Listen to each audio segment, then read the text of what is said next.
Hey guys, it's Melissa. Welcome to my channel, Therapy Mom.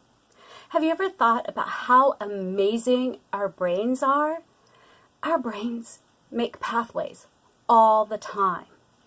They travel well-worn paths that they've made into highways, and they make new ones every single day. So how does our brain make these pathways? By the choices that we make. When we are babies, we learn how to walk. At least most of us do. Well, our brain takes that pathway on how to walk and makes it into a superhighway so that we don't really even have to think about it. It's just automatic. My kids are gymnasts and they learn all kinds of things that seem impossible, and then they compete it because they train their brains how to do it until it becomes automatic. Not me, man. I would seriously break something like multiple body parts. So what I'm getting at is our brains do this with thoughts and feelings also. Really? Yeah. Really. Now I'm kind of oversimplifying things just a little bit because biology and the chemical makeup of our brains do play a part in it. Have you ever wondered how those monks or those Buddhists sit there for hours? Yeah, me too. Well, it's because they've trained their brains to do that. Now, I'm not saying that you need to go off and become a monk or a Buddhist. I'm just saying that that same kind of control over our thoughts and our feelings can be ours too.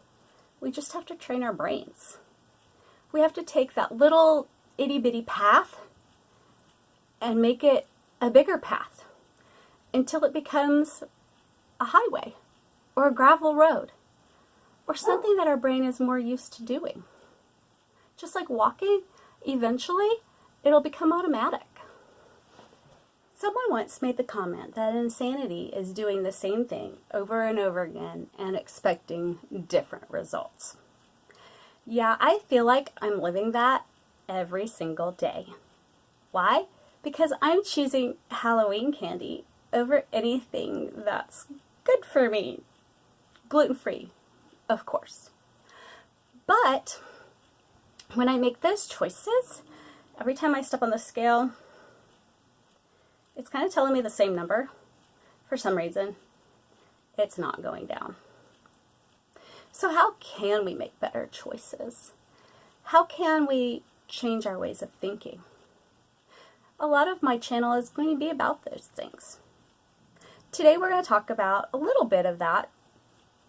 And the first thing I really want you to do is to check out the link below me, or you can do this online if you just want to Google it and figure out what's most important to you. Because knowing what your values are will help you make better choices. If you are under 18, then a lot of choices have been made for you, like where you live, where do you go to school, and those kinds of things.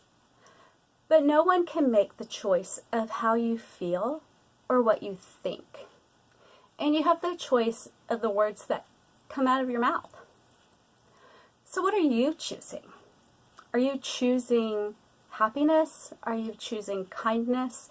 Are you choosing drugs? Are you choosing friends that are bad influences on you? Because I think it's really important to pick those friends who may not be as popular necessarily, but that will lift you up and support you and be real friends when you really need it.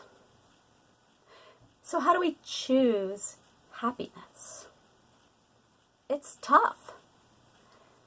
Because some of us live really hard lives or have been fed lies from family or friends that tell us that we're not good enough and that we don't matter and make us feel teeny tiny in the scheme of things. But remember, like the internet, you're not invisible. You might have a huge impact on somebody's life. So let's look at some ways that we can make better choices and how we can choose good thoughts and choose happy.